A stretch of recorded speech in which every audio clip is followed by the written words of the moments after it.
Hello, everybody. This is episode 34th of The Health Show. The reason why I'm super excited today is because I'm having a doctorpreneur in the show today.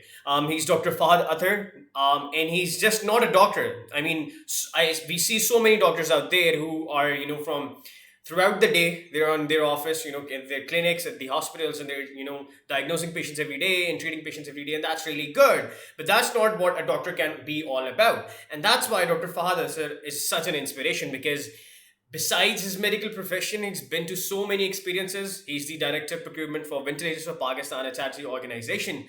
He's also the director for MedEase Pvt Limited, which is entrepreneurial industry, which is about to change the narrative in healthcare industry. Without further delay, let me welcome Dr. Fahad on board. Dr. Fahad, how are you? Welcome on board. Hi, Asad.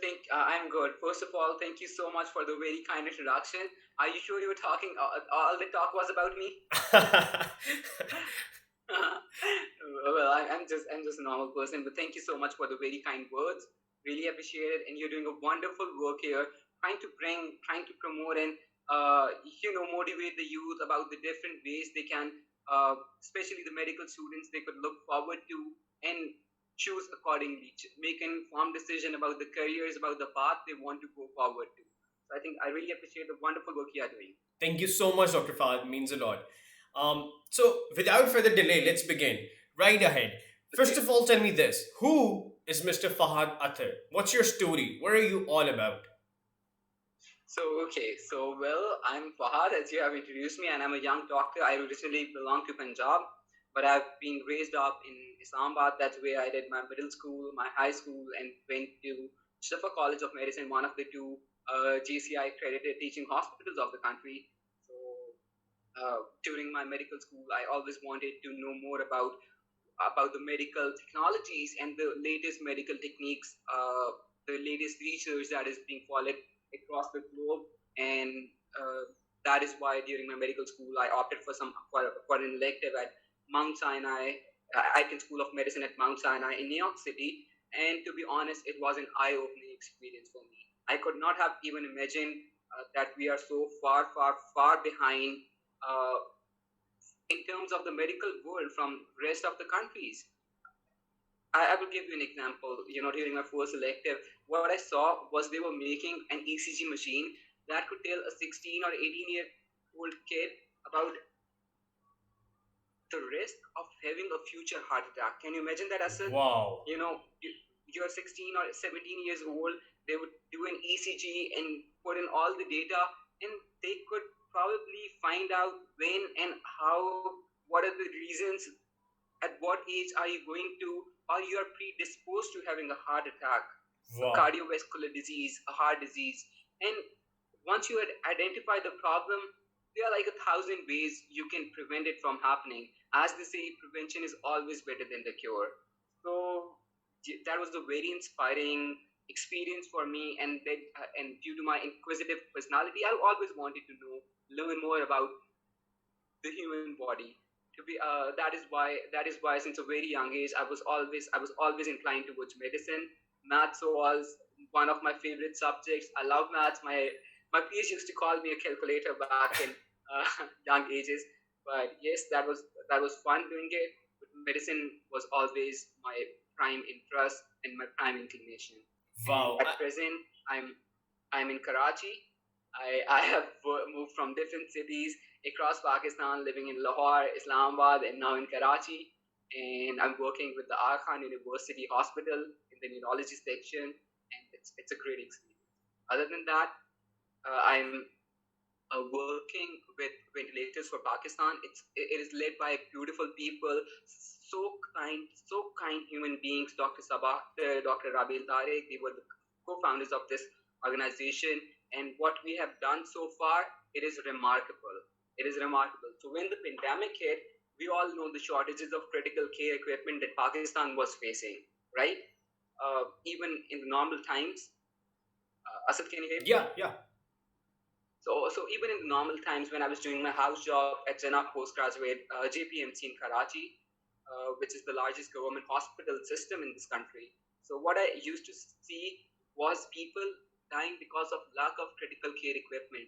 We were refusing admissions because we didn't have hospital beds. We didn't have ICU beds. We would have young poisoned patients, It's a and tragedy. there was no ventilator. Can you imagine that? I believe every life is precious. There is a purpose God has created us.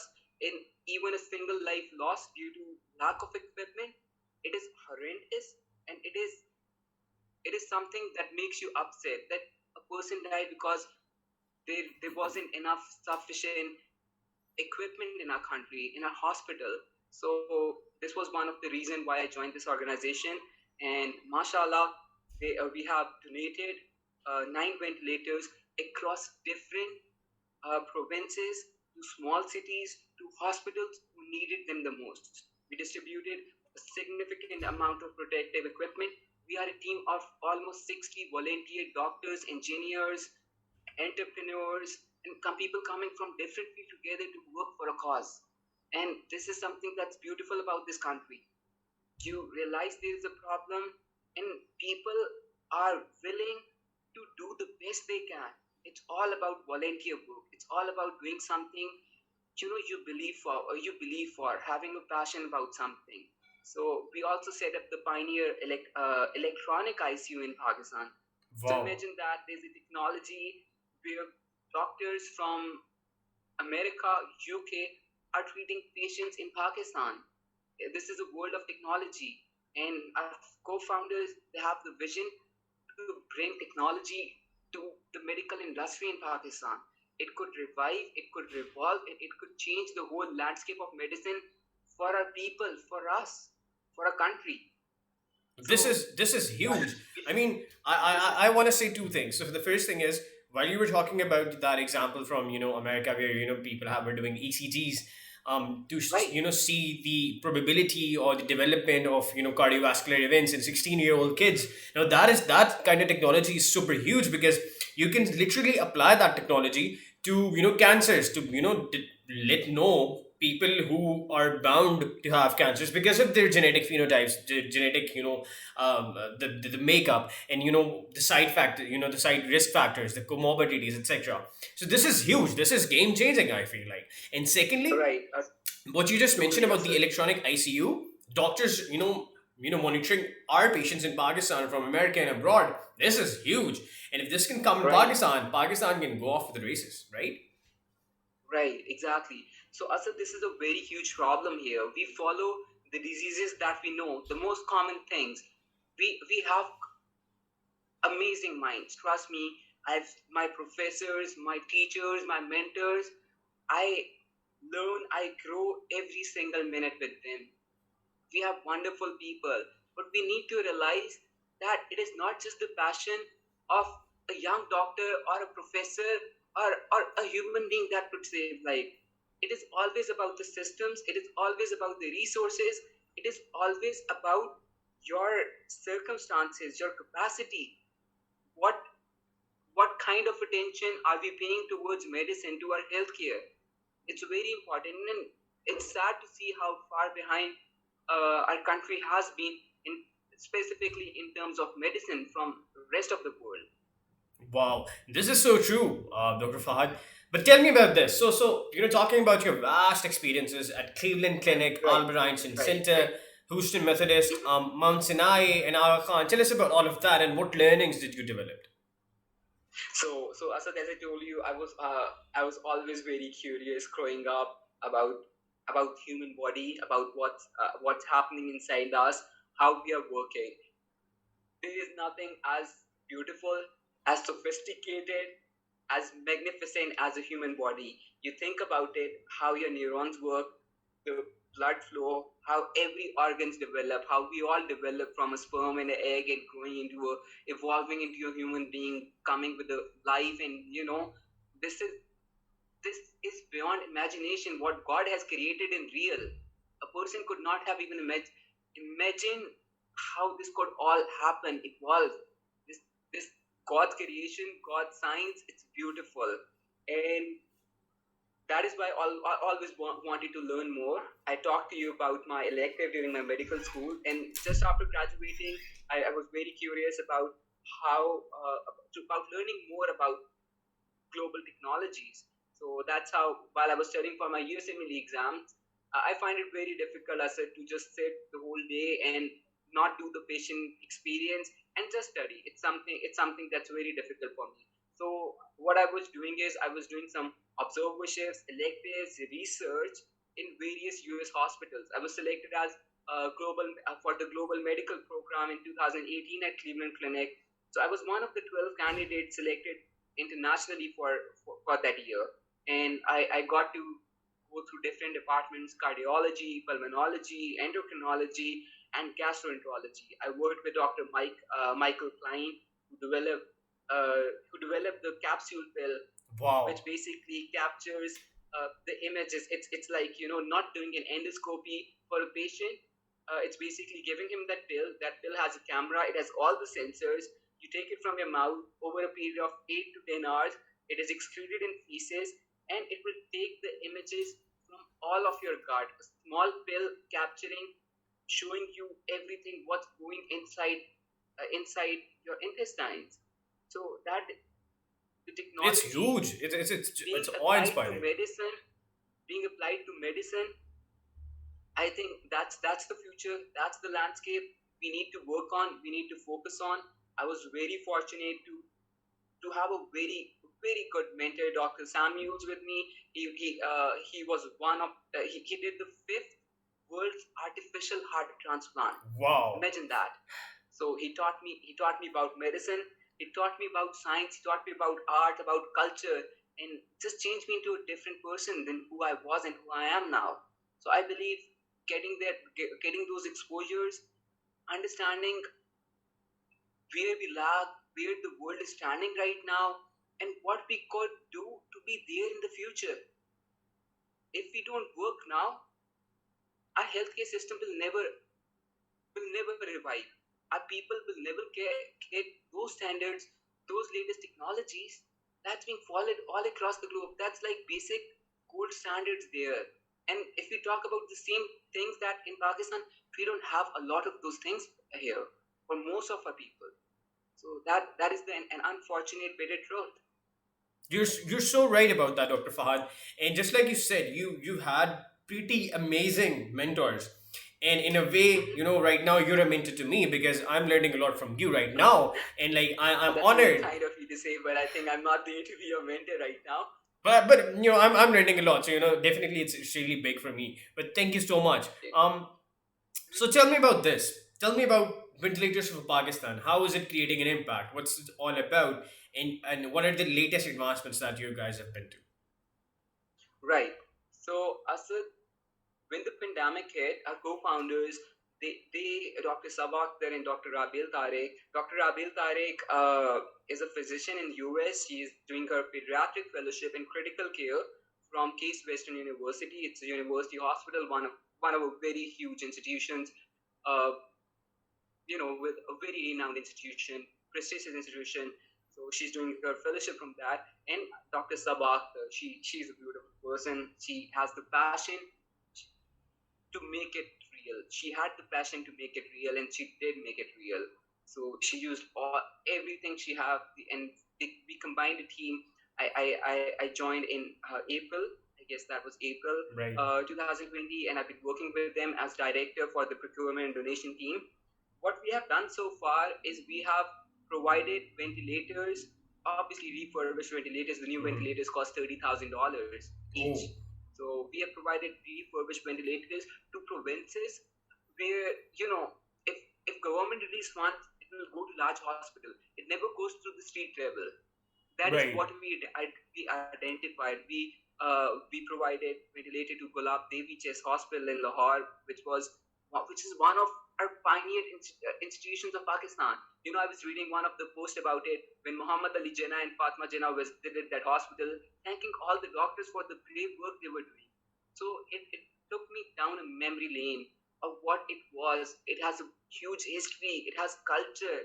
It has been serving this country for a century now, and the conditions there, they are they are something They're very we should be depressing. ashamed of.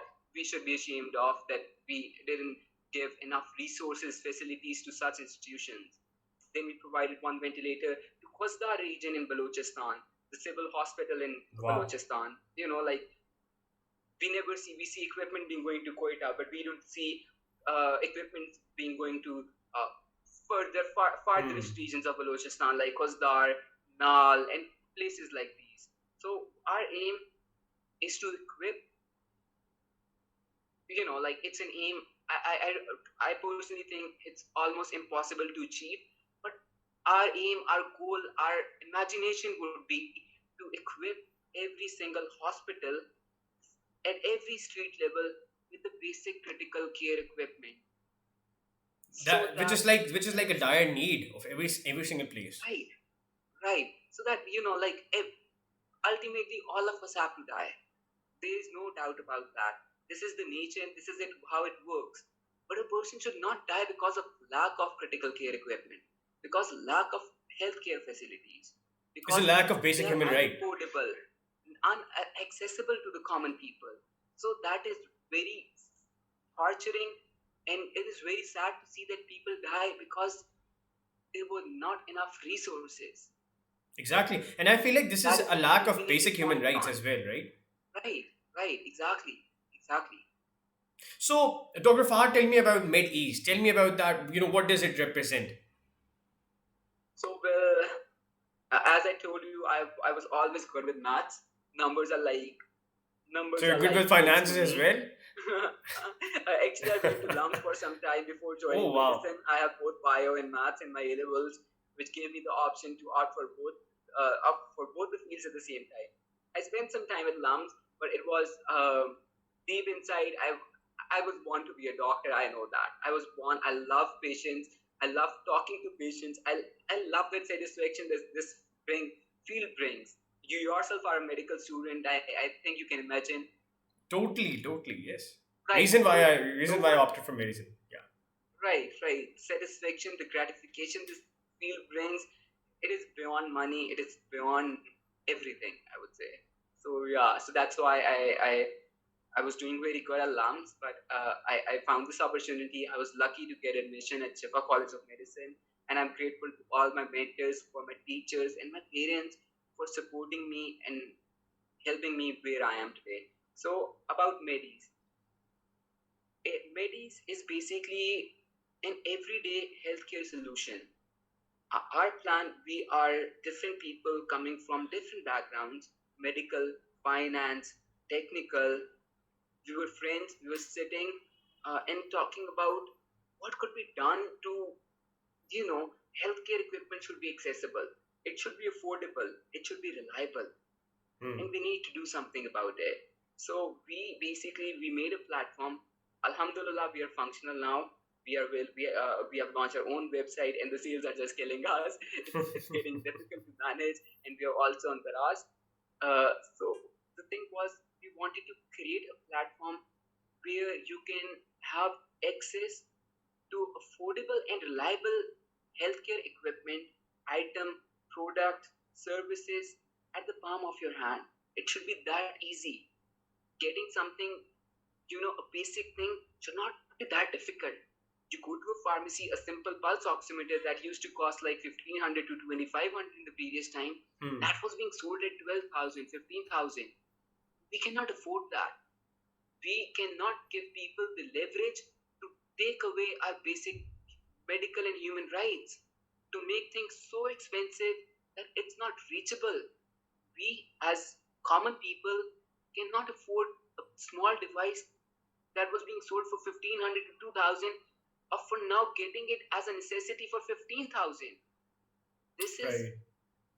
this is horrendous. This is saddening, unfortunate that things happen here this way. So we came up with a solution, and we all know that the future of medicine is healthcare at home. We are going to start our rent a hospital service from Karachi. So in that, we're going to convert your bedroom into a hospital room, and with partnering with the nursing systems, we are already in talks with that. So there will be a nurse, our bedroom could be turned into a hospital. You don't need to pay thousands, hundreds of thousands for every night to a hospital. We don't afford that. most of us don't. So Wow. But we are is trying. it is this same thing being practiced in other countries as well? Like, what's your inspiration about this? Right. So as I told you that I've been to multiple institutions, and there was one question I always have asked my mentors was, what is the future of medicine? What do Hmm. you see? And that was, medicine is going to be accessible.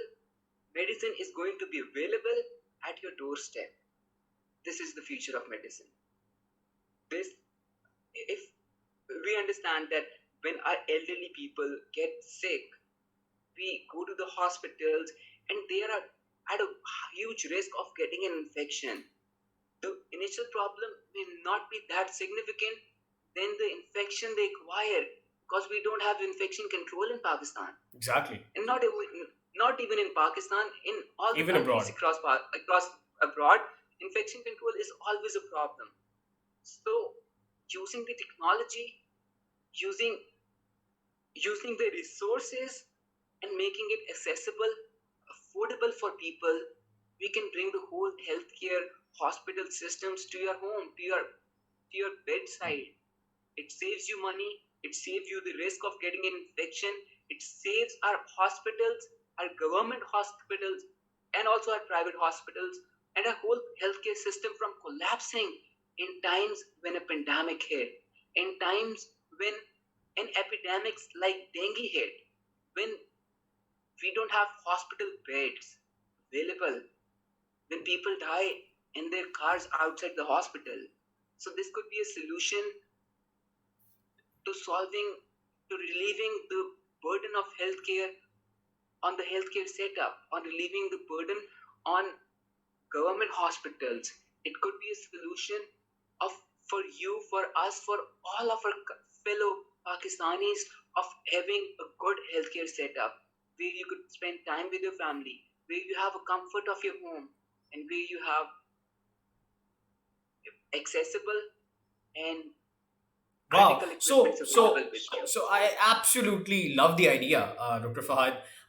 It's actually amazing. But what I cannot understand is, although it would be very cost efficient to all the people, to all the Right, stakeholders, the patients itself. But how is it cost efficient to you? All the logistical fees, all the logistical problems of bringing everything from the hospital to the bedroom. How would you handle right, that? right. So basically, what we are doing is we are dealing with the biggest, largest importers of Pakistan who are in this field. We are collaborating with a huge, like a group of people from this industry who understand these challenges, who are helping us. We will be these are people. These are all over Pakistan.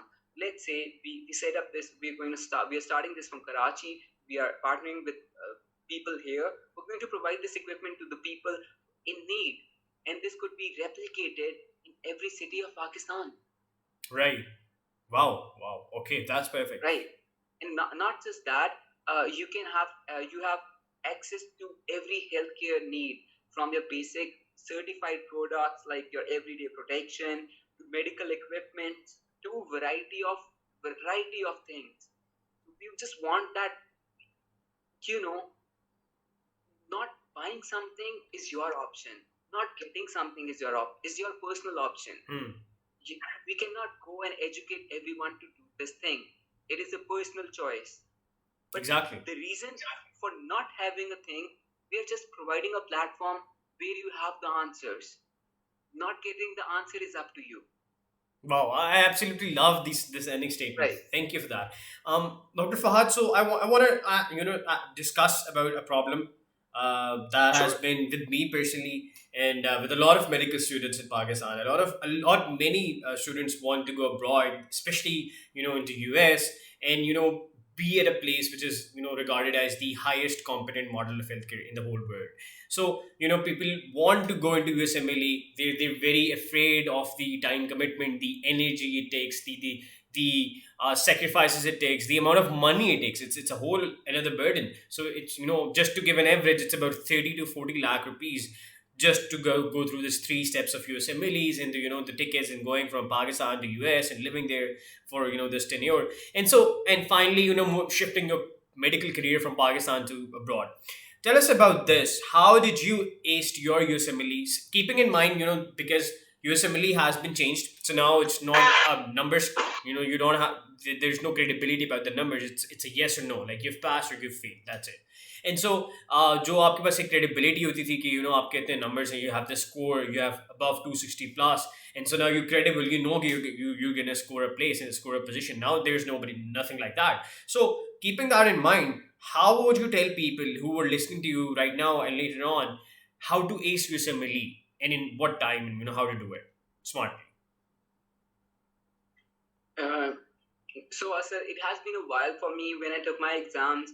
I cannot comment on the present. The resources that students are using right now. They change all the time, right? Yeah. Something, a new book, uh, a new software comes up that have more resources, that is more elaborative, that is more detailed than the previous one. So I don't know what is being currently followed. When I took my exams, was the gold Yeah. standard of acing USMLEs. I think it still is. Yeah, And Hubert followed and by first aid is like the thing.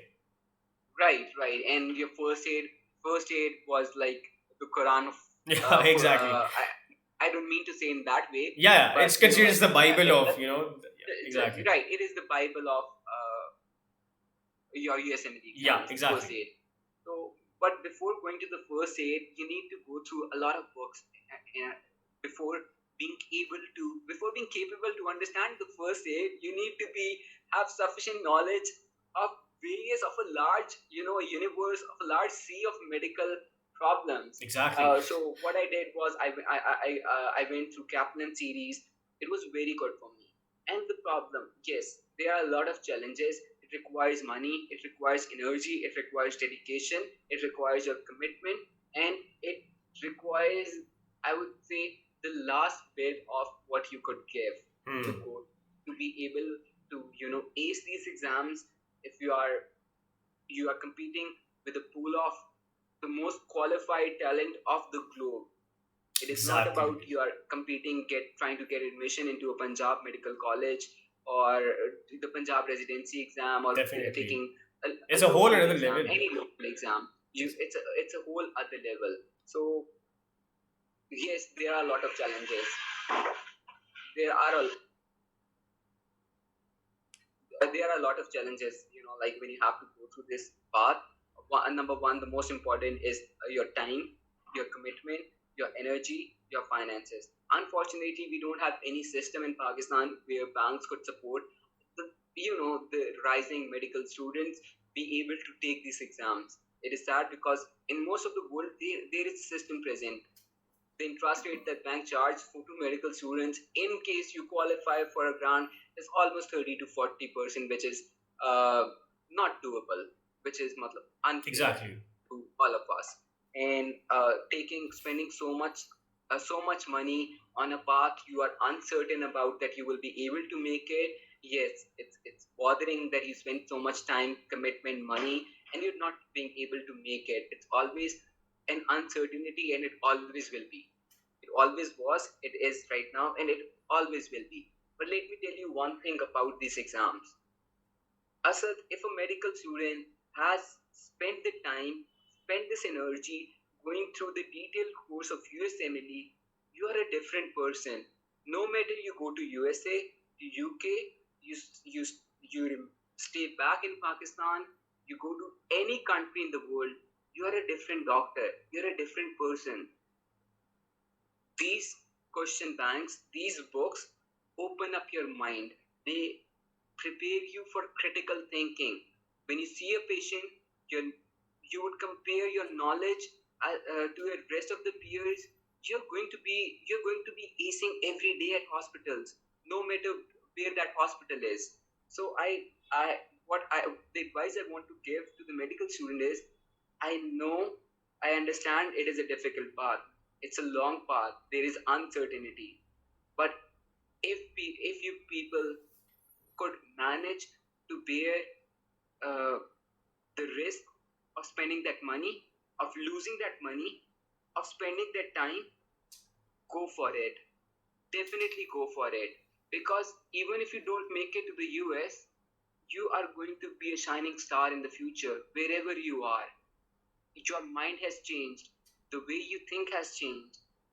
It will bring a good amount of exposure for you to learn and grow. So I think, even if you don't make it, even if you don't plan to live in US, even if you don't plan to go anywhere, still take those exams, because that is going to change you. That will make you more focused. It will change the way you think. It will change the way you approach patients and you approach medicine in general. It will be something, it is something that no one can teach you other than those exams themselves. Right. No teacher can teach you, no book can teach you. Go through that and you're going to learn a lot. If you are an inquisitive person, if you want to learn, if you want to grow, I think that is the path. Spending a year or 12 to 18 months on this, it's not waste of time. It is something that will totally pay you off in future. But so for people who really want to shift to US and really want to score good in USMLE, Mhm. what would you tell them? How to ace USMLE? So one of the things, the most important thing I would say are your scores, but that's not the end of the world. You have to be very good at your interview skills. You have to be very good at talking to people. You have to be good in building connections, networking. You don't have to be a shy person. You need to go nuclear, reach out to everyone and anyone that you know who is there. Or a friend of a friend of a friend. Talking to not everyone is going to help you. This is not how the world works, right? Exactly. You talk to 25 people, and maybe one or two are going to help you. But talking to everyone, every single of those 25%, you are going to gain some knowledge. You are going to learn some point that would help you. Listen to all the advices. Talk to as many people as you want. Try to make your resume more diverse. Don't just be a bookworm. I, you know, there was a very famous saying about Harvard school system, a university, sorry, that we don't want thetas, we don't want nerds, we want a Hmm. complete man. A Exactly. complete man, a complete woman is not a person acing the exams only. A complete man, a complete woman is a person who could work on different aspects at the same time. You need to have extracurricular activities. You need to do some research, because that's the future. That's why we're in this field, right? Exactly. Our inquisitive personalities brought us here. What is the world of medicine without research? Just imagine if people stopped working on the antibiotics. What if people stopped working on making this new vaccine? If there was no need research, this world would have ended without research like decades ago.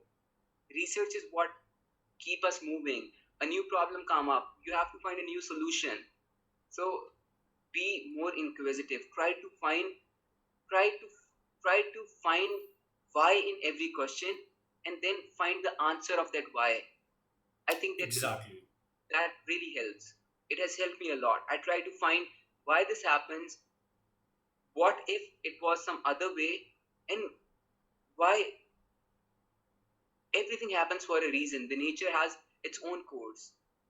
You believe it or you don't, but nature has its own course. If you try to question why that's happening and finding the answers for that why, I think your mind opens up.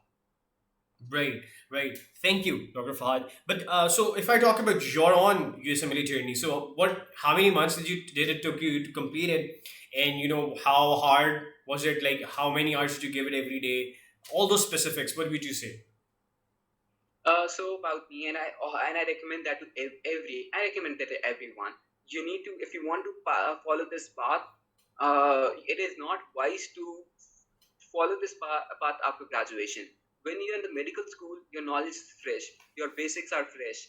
Try to start working, make up your mind by third year or start of fourth year, and start working on this path by the time you are in the fourth year of medicine. So what happens is your knowledge is fresh. You are going through clinical rotations. You are seeing different patients all the time during your clerkship rotations. So that is the time when your mind is the most eligible, I would say, to conquer and capture this knowledge. So start working on it from fourth year of your medicine. Try to take your step one during your medical school. It is a lot of burden on you, obviously, doing your medical school, going through the profs, your block exams, OSCEs all the time. And we know, like, for the people in medicine, a medical school was just an exam after an exam every month. Th- Exactly. that that's that's medical school. So that is with everyone. That is how it works. So I would say that try to make up your mind by the time you are in first, second, or third years. I would also encourage medical universities to have counseling, to have career counseling offices being set up in the universities and campuses where people could go and talk to the appropriate person of the path they want to take. Confusion is a big problem that we face. We don't have mentors to tell us we, what is the direction we take. What if we go on path A, path B, path C? What is easier, what is more doable, what is the right way, what is more suitable to us? We don't have that kind of mentorship available in the medical schools. Maybe Exactly. a couple of them, but not most of them. So it is, medical school should not be giving you a degree. It should be about making you a complete doctor. It should be about opening your mind. And before you are ready to go into the world, you should have enough exposure of what is going to happen if I adopt path A versus B versus C versus D. And what is it for me? You don't have to waste a lot of energy on all the paths and not knowing where you want to end up. So I think Right. the Exactly. energy should be focused. We need to have more counseling for our younger students. We need to we our medical universities, PMDC should make this. Like, PMDC is a very controversial topic, but that's It's a whole another political uh, it's organization. right. But So, we need to so tell me about talk. this. So, how many hours did you give to your USMLE prep every day? For how many months? So I started my USMLE studies during my final year. I Right. would say I would spend 4 to 6 hours every day for at least 6 months, and I took my USMLE step one a month after my graduation. So for me, my prof and my step one, they were just in line to line with each other. So it held. It was a stressful time because prof final year prof itself is a very difficult Exactly. exam. You need to ace those. It's your future kind of depends on that. You're graduating from a medical school. You're going to be an independent doctor in like 12 months from now. So that was a lot stressful, when you're combining burdening up yourself with two major things at the same time. But alhamdulillah, it went fine. I took my for my CK. I spent six devoted weeks to my studies. So Right. the time I spent on CK was six months, and during all 6 weeks, and 6 months for my step one. And what during my CS exams and preparing through my step one, I was out in the hospitals. I was doing rotations. I was doing electives, rotations, because I didn't want. It's very difficult. Every person is a different person. For me, it was very difficult to sit the whole day and study and just study. I wanted Hmm. to be thrown in a world of patients. I wanted to learn from there. The medical bedside medicine that inspires me the most. So I was doing rotations while and also studying for these exams, and collectively they helped me. Having a patient experience and coupled with the book knowledge, that kind of really helped me in getting the scores I got. Right. And tell me about this. So, how much is it important to have electives on board, like electives from schools and med schools of America in the States? So, a lot of people talk about this. They feel like it's very important to have that. But for those people who cannot afford to go on electives, abroad, what would you tell them? Right. I also think electives are important, not just the letter of recommendations, but also it's also about your own personal exposure. The way you think changes when you see a different world, when you see a world of fantastic growth, fantastic medicine being practiced, all clinical evidence-based guidelines that are being followed. So I think it's very important for you to grow. And it's unfortunate, as I pointed out earlier, that we don't have a student loan system, existing system in Pakistan that would support such students, our brilliant minds, to go outside, see the world, come back, bring those things back to back to our country, when they practice on the same principles, it is sad that there are not enough opportunities, but still there are people who sponsor you. There's like Apna Foundation. It is found by Alumni American Society of American. Athar. Right, right. So they're very supportive. I know people who were not able to afford these electives, and they help them out. They provide them free stays. They provide them rotations. So I think uh, there are people out there helping you achieve your goals. If you need help, feel free to ask help. There is nothing, no reason to be shy about. Sometimes your circumstances are different. Sometimes, we are too shy to ask for help. But we need to realize that until we ask for help when it's needed, things won't get done. The same Exactly. goes for your clinical practice. When you are in the patient, when you are on the floors, you can't understand anything. You are stuck with the patient. You are not able to read. For God's sake, ask for help. No one expects you to be the Einstein of medicine on day one, and no one could be. Even the professor of medicine, they grow, they learn every day. So ask for help when it's needed. For electives, I think there are multiple uh, groups whose sponsors are young bright medical students. There are free rotations that are being offered in the US. There are many hospitals that offer free rotations once you have cleared your step one exam. So use those resources, research, go on Google. What I did was I found all these rotations on Google. It was I didn't have a mentorship telling me what to do when I was taking the exam.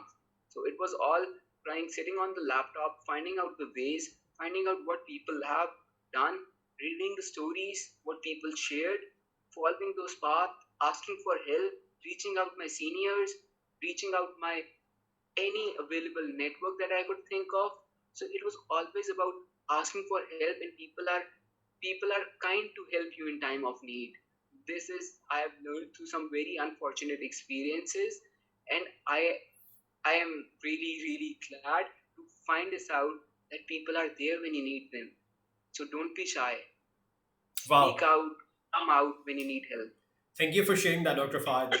Um, so tell me about this. Why would you want to adapt a path in US? Like why would you want it to go to US? Okay, so for me, Asad, um, I always want to live in Pakistan. I always want to bring back the latest medical technology. I always want to do something that could redefine the medical infrastructure here in our country. I know whatever I become in the US, I will be good for the hospital. But if I become something good and I come back and bring that technology, bring that new thing to my country, there are going to be millions, hundreds of millions of people who are going to benefit from that. I will give you an example. We hardly have two stroke centers in Pakistan. The leading one is the Al Khan University Hospital one, the- and there is one in Lahore, which I don't know if it's even functional right now. So Wow. almost 250,000 people suffer from stroke each year in our country. There's And only two imagine that centers. right, right. So I think it explains a lot why you want to go out, why do you want to go abroad and have that technology. Obviously, when there's only one or two stroke centers, when there are not enough educational centers to train you, when there are not enough mentors available to help you go through that path, so you look for alternates then. You want to Right. bring something back, you want to bring something new, then unfortunately you have to go. And if you are able, if you are successful in doing that, learn something, learn that skill, learn that new skill, and bring it back to your country, bring it back to your people. You're going to be happy. Follow excellence, success, money, fame, everything is going to follow you then. Just follow excellence, try to go for something that is not present here, try to find your niche. Great. Thank you for sharing that, Dr. Fahad. Tell me about this. So, what can medical students do to make their CV better? To compete with international medical graduates from all over the world to compete in US. Right, whether you are going to the US, to the UK, you're applying in Pakistan or going to Australia or Canada. My advice to you would be, don't be your your resume should show more of you than a person who spends all the time studying, right? Exactly. You should not be, no one, you need to work with people. When you work with people, you need to have topics to talk on. You need to be aware about what's happening around them. You need to be, friends, able to be friends with your colleagues. So you need to know what's happening. You need to be informed. Have some extracurricular activity which should not be which should be just your passion.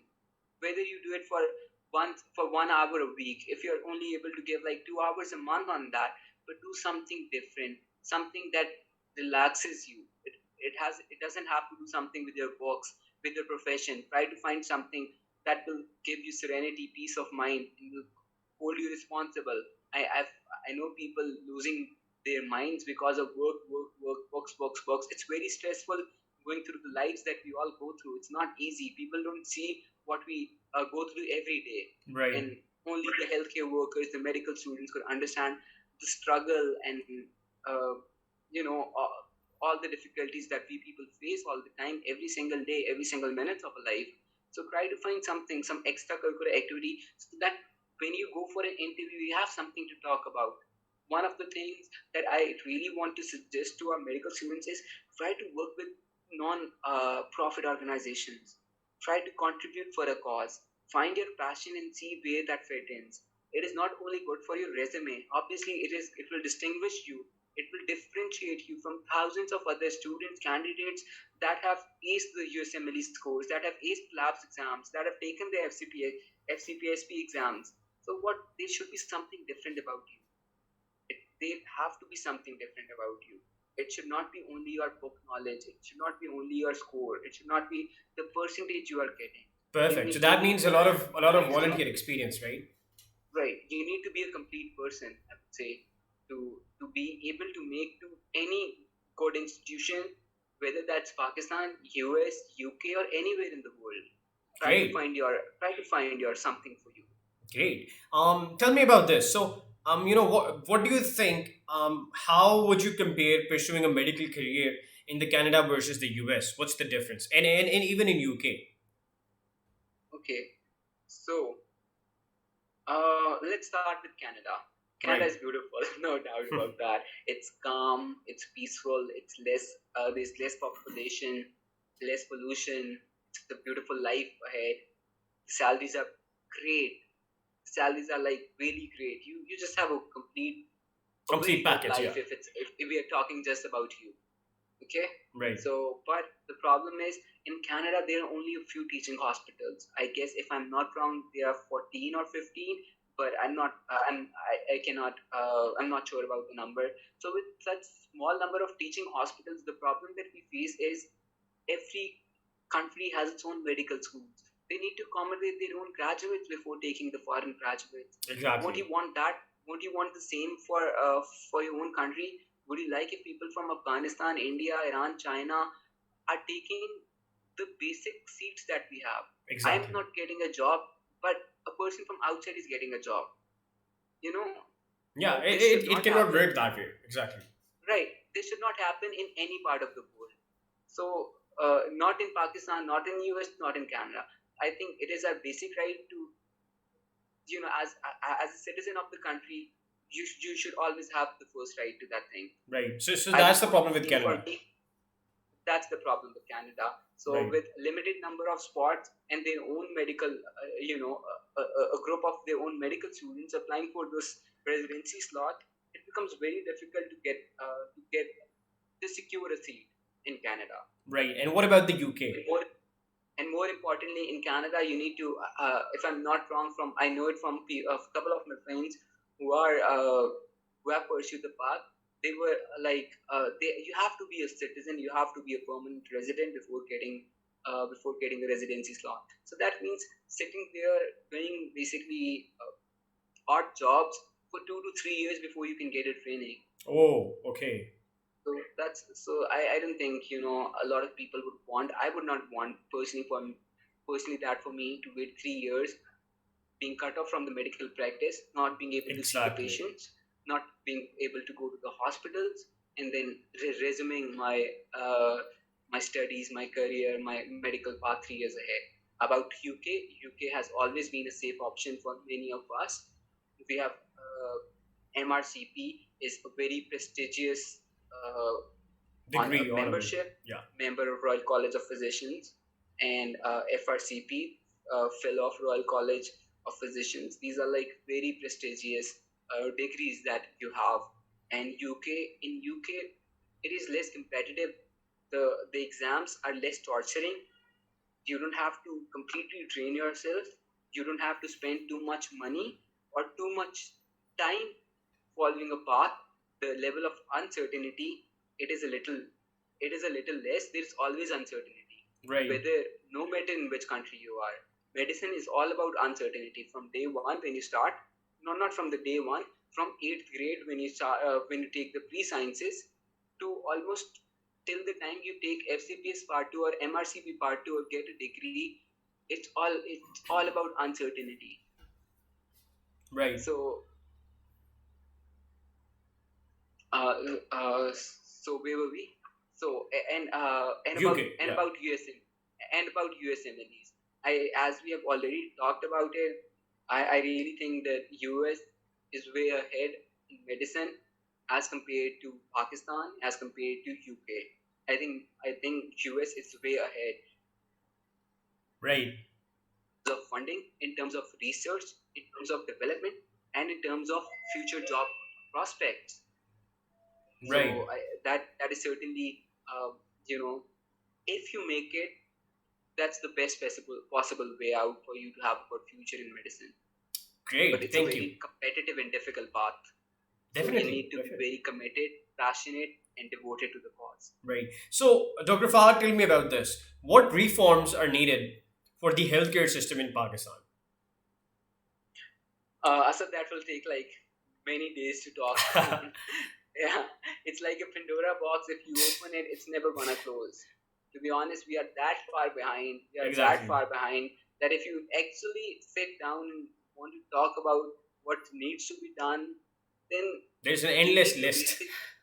yes, you basically need to garbage or discard your present healthcare guidelines and make new one. Exactly.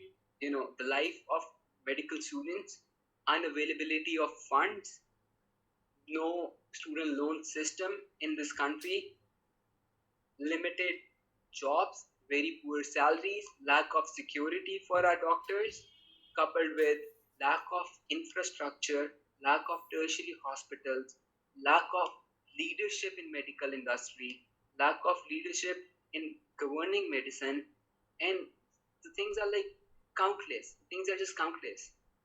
So I think what we can do on our part is try to find a cause, a passion that you need to work on, that you want to improve on personal level.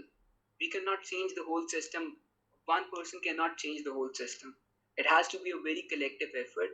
It has to be, a focus effort on small things on in each individual's part.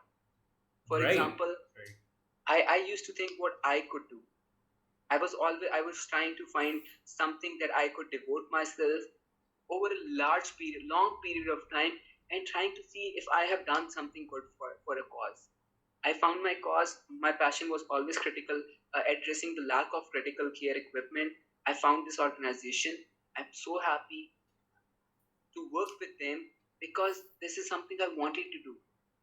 This is something that touches my mind, my heart. That no, people should not die because of lack of resources.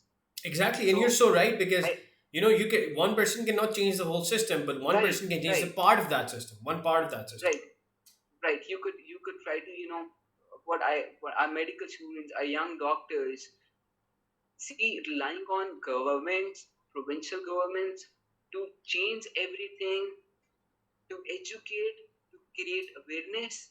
I think that's not going to happen in our lives. I don't see that happening anytime soon. Hmm. So we all need to play a part on individual level. We need to address, we need to support our colleagues, we need to understand the challenges that we face, and so does every single person working with us, right? Great, So great. we can be a support system to each other and help each other in terms of helping our colleagues and finding a cause that is going to be beneficial to the healthcare system of this country in a long run. Overnight, nothing can change us. Right. Thank you for sharing that, Dr. Fahad. Tell me about this. So, this is about self awareness. So, what has been your life's biggest failure and what did you learn out of Okay, that's a very interesting question. I need to think a little this about it question puts because on many people into existential crisis. right, it's a tough one. To be honest, it's a tough one. So I would say, Asad, my life has been a roller coaster ride. There have been a lot of failures, and every failure taught me something new. Every failure made me a better person. Every failure, made me more resilient, made me more stronger. And I think your failures define you more than your success, because Definitely, if you 100%. learn from your failure, success is inevitable. So it is not our success that define us, it is our failure that define us. And I've been through, there's a list of failure, like failures that I went through. But obviously you are disappointed on day one, day two, day three. But being disappointed for a long term, the results don't change, the reality does not change. What could change is you identify the problem and start working on that. You find the root cause and you have that passion to work on that root cause. And if you learn from your failure, if you know that you're not going to repeat it again, then there is no stopping us. There is no stopping. It's a long process. It's life is a learning process. We're going to learn. We are going to grow. We're going to grow every single minute, every single day. There will be some things that I will learn from you. There are a few things that you will learn from me. We just need to be open to change, to adaptation, and that's how I think success follows. Right. Thank you for sharing that, Dr. Fahad. So here's my final question, and this is the most exciting question of the show. And it's Okay. this. Dr. Fahad, if you had all the time in this world, if you had all Okay. the energy in this world, if you had all the money in this world to do anything to keep yourself healthy, what would you do and Okay. why? Well, if I have all the resources, first of all, I would want a 2 week vacation because I've been very busy in work for a while now. So the first thing would be spend 2 weeks on myself. Right. Take a break. You would want to go to Take a a beach break. or something? Yeah, I live in Karachi. I just live next to the beach, so not It's not a not problem. there.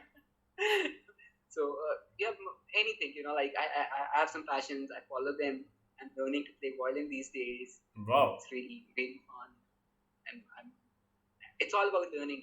Just trying to see, oh, in things that can keep you busy, things that can make you happy. It's all about that. Life is all about learning. So what if I have all the resources, all the money, and all the energy?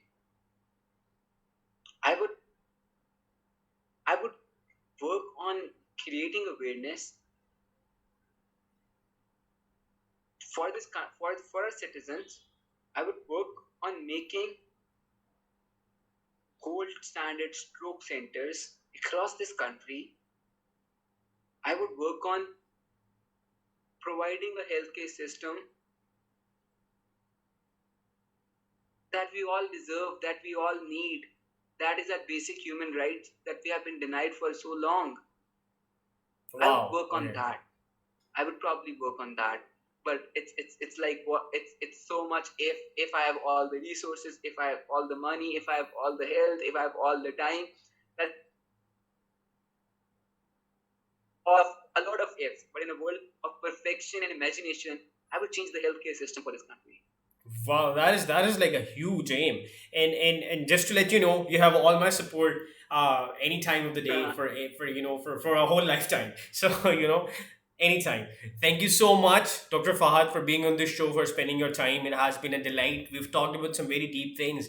We've talked about a lot of issues pertaining to the healthcare in Pakistan and how can we cope up with that? How can we send people abroad and bring them back? So, to change the whole, Right. to disrupt the narrative. Thank you so much for your time. Asa, thank you so much for having me here. It's a pleasure to be here, and I really enjoyed this talk. And you're doing amazing work. Try to educate our students more. Try to bring more people who could mentor them, who could teach them, and who could broaden the vision of our of our younger peers. If we can, it's all about giving back. If we teach them, if we if we teach them about the mistakes, about our failures, and guide them from not going through that path, I think that's a big noble service which you're doing. Thank you so So much. keep It up the means a good lot. work. Right, keep up the good work, and it was wonderful being here. Thank you. So Thank I'll you. see you Hoping to soon. see you soon Thank you. again sometime in future, inshallah. Okay, thank you so much, Asad. Thank Have a you. great day. Have a nice day. Allah Allah Hafiz. Hafiz.